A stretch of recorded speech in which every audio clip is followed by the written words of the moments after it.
Hello friends, welcome to S classes. एक बार फिर से आपका हमारे चैनल पर स्वागत है। तो आज हम आपको पढ़ाने वाले वैलेंसी यानी संयोजकता किसे कहते हैं। तो आइए हम देखते हैं कि संयोजकता क्या है। इससे पहले की वीडियो में हमने पढ़ा था कि परमाणु की संरचना। तो परमाणु किससे मिलकर बने हुए थे? इलेक्ट्रॉन, प्रोटॉन और न्यूट्रॉन से मिलकर बने हुए थे और उसके केंद्र में एक नाभिक पाया जा रहा है। तो यहाँ पर हम आपको इसलिए बता रहे हैं क्योंकि संयोजकता में इलेक्ट्रॉन, प्रोटॉन और न्यूट्रॉन ये दोनों मायने रखते हैं, दोनों पार्टिसिपेट करते हैं। तो देखते हैं इसकी परिभाषा। किसी परमाणु के बाहरी कोश में उपस्थित इलेक्ट्रॉन की संख्या संयोजकता कहलाती है। यानी किसी भी परमाणु के सबसे बाहरी कोश में जो भी इलेक्ट्रॉन उपस्थित होते हैं उन इलेक्ट्रॉनों की संख्या क्या कहलाती है? उसकी संयोजकता या उसकी वैलेंसी कहलाती है। यहाँ पे हमने जैसे दिया हुआ सोडियम। तो सोडियम का सिंबल क्या होता है? Na। सोडियम का सिंबल क्या है? Na। और सोडियम का परमाणु क्रमांक यहाँ पे नीचे लिखा हुआ। नीचे परमाणु क्रमांक हमेशा नीचे लिखा जाता है और द्रव्यमान हमेशा ऊपर लिखा जाता है। तो यहाँ पे हमने क्रमांक लिखा हुआ है कि सोडियम का क्रमांक कितना है? 11। तो अगर सोडियम का क्रमांक 11 है तो उसमें उपस्थित इलेक्ट्रॉन की संख्या भी 11 हो गई, क्योंकि परमाणु क्रमांक बराबर इलेक्ट्रॉन की संख्या होता है। देखिए यहाँ पर हमने दिया हुआ है परमाणु क्रमांक 11। तो इलेक्ट्रॉन भी हमने कैसे दिया है? 2, 8 और 1। यानी 2, 8, 1 क्या है? ये के कोश है, ये एल है और ये एम है। के कोश में हमने कितने इलेक्ट्रॉन यहाँ पे दिए हुए हैं? ये बना हुआ है हमारा डॉट से इलेक्ट्रॉन बना हुआ है। के कोश में 2 इलेक्ट्रॉन। एल कोश में हमने कितने इलेक्ट्रॉन दिए हैं? 8 इलेक्ट्रॉन। यहाँ पे 8 है। 1 2 3 4 5 6 7 8। और लास्ट में हमारा कितना बचा? 8 और 2 10 हो गए। 11 परमाणु क्रमांक है तो 11 ही इलेक्ट्रॉन होंगे। तो एक इलेक्ट्रॉन को हम क्या करेंगे? इसके बाहरी कोश में रख देंगे। तो यहाँ पे परिभाषा हमारा लिखा हुआ है कि किसी परमाणु के बाहरी कोश में उपस्थित इलेक्ट्रॉन की संख्या क्या कहलाती है? संयोजकता कहलाती है। तो सोडियम के सबसे बाहरी कोश में कितने इलेक्ट्रॉन है? 1 इलेक्ट्रॉन है। तो यही एक क्या हो जाएगा? सोडियम की संयोजकता। अगर पूछा जाए सोडियम की संयोजकता कितनी है तो आप उसका इलेक्ट्रॉनिक विन्यास लिख सकते हैं और उससे पता कर सकते हैं कि उसके बाहरी कोश में कितने इलेक्ट्रॉन होंगे। तो यहाँ सोडियम के सबसे बाहरी कोश में कितने इलेक्ट्रॉन आ रहे हैं? 1 इलेक्ट्रॉन। तो सोडियम की संयोजकता 1 है। अब ये +1 हमने क्यों लिखा हुआ है? तो +1 का मतलब है कि सोडियम, अब देखिए इसको अष्टक पूरा करने के लिए इसे 8 इलेक्ट्रॉन चाहिए। किसी भी बाहरी कोश में, किसी भी परमाणु के बाहरी कोश को अष्टक पूरा करने के लिए 8 इलेक्ट्रॉन चाहिए। तो यहाँ पर 8 इलेक्ट्रॉन नहीं है, केवल 1 इलेक्ट्रॉन है। तो अब इसको 8 अष्टक बनाने के लिए 8 इलेक्ट्रॉन की ज़रूरत पड़ेगी। तो या तो ये 7 इलेक्ट्रॉन किसी से ले ले और या तो अपना 1 इलेक्ट्रॉन त्याग दे।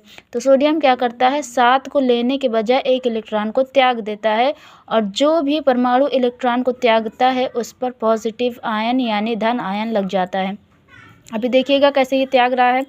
दूसरा हमने एग्जाम्पल लिया क्लोरीन का। क्लोरीन का परमाणु क्रमांक कितना दिया हुआ है? 17 दिया हुआ है। इसका इलेक्ट्रॉनिक विन्यास का बनता है 2 8 7। यानी के कोश में 2 इलेक्ट्रॉन, एल कोश में 8 इलेक्ट्रॉन और एम कोश में 7 इलेक्ट्रॉन। यहाँ पे बनाया हुआ है हमने। के कोश में 2 इलेक्ट्रॉन, ये आपका के है, ये सेकंड आपका एल है और सबसे लास्ट आपका एम है। के कोश में कितने इलेक्ट्रॉन है? 2।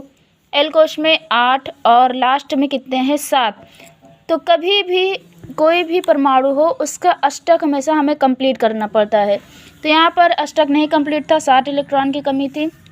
यहाँ पर कितने इलेक्ट्रॉन है बाहरी कोश में? 7 हैं, 1 इलेक्ट्रॉन की कमी है। अब ये दोनों क्या करते हैं? ये दोनों आपस में एक बॉन्ड बना लेते हैं जिससे कि ये दोनों इलेक्ट्रॉन का साझा कर लेते हैं, ट्रांसफॉर्मेशन कर लेते हैं। ये सोडियम क्या करता है? अपना 1 इलेक्ट्रॉन इस क्लोरीन को दे देता है जिससे ये 1 इलेक्ट्रॉन यहाँ से हटकर और क्लोरीन में आकर जुड़ जाता है और क्लोरीन का अष्टक कंप्लीट हो जाता है। और जब ये इलेक्ट्रॉन यहाँ से एक हट जाएगा तो इसका भी अष्टक बचेगा। क्या बचेगा? एल कोश। और ये एल कोश 8 इलेक्ट्रॉनों से भर जाएगा। इस तरीके से ये कंप्लीट हो जाता है। तब ये क्लोरीन क्या कर रहा है? क्लोरीन 1 इलेक्ट्रॉन को लेगा, यानी इसके पास पहले से कितने हैं? इसके पास पहले से 7 इलेक्ट्रॉन है तो 8 बनाने के लिए 1 इलेक्ट्रॉन ग्रहण करेगा। जो भी परमाणु इलेक्ट्रॉन को ग्रहण करते हैं उन पर माइनस का चार्ज यानी ऋण आयन लगता है। सोडियम क्या कर रहा है? 1 इलेक्ट्रॉन को अपने अंदर से त्याग रहा है तो इस पर धन आयन, और क्लोरीन 1 इलेक्ट्रॉन को ग्रहण कर रहा है तो इस पर ऋण आयन। कितने इलेक्ट्रॉन को ग्रहण किया इसने? 1 इलेक्ट्रॉन को। तो इसकी भी संयोजकता क्या होगी? 1 होगी। लेकिन इसने इलेक्ट्रॉन को ग्रहण किया है तो इसलिए यहाँ पर ऋण आयन। और सोडियम की भी संयोजकता क्या है? इसने भी 1 इलेक्ट्रॉन को त्यागा है तो इसकी भी संयोजकता 1, लेकिन त्यागने पर धन आयन बनता है। यानी कोई भी परमाणु अपने अंदर से जितने भी इलेक्ट्रॉन को त्यागते हैं या जितने भी इलेक्ट्रॉन को ग्रहण करते हैं, उन्हीं इलेक्ट्रॉनों की संख्या को क्या कहा जाता है? संयोजकता कहा जाता है।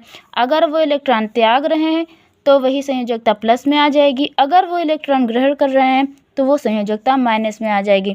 जैसे यहाँ पर सोडियम ने इलेक्ट्रॉन त्यागा है तो सोडियम के ऊपर धन आयन, क्लोरीन ने इलेक्ट्रॉन को ग्रहण किया है तो क्लोरीन पर ऋण आयन, और इसका फार्मूला बनता है सोडियम क्लोराइड।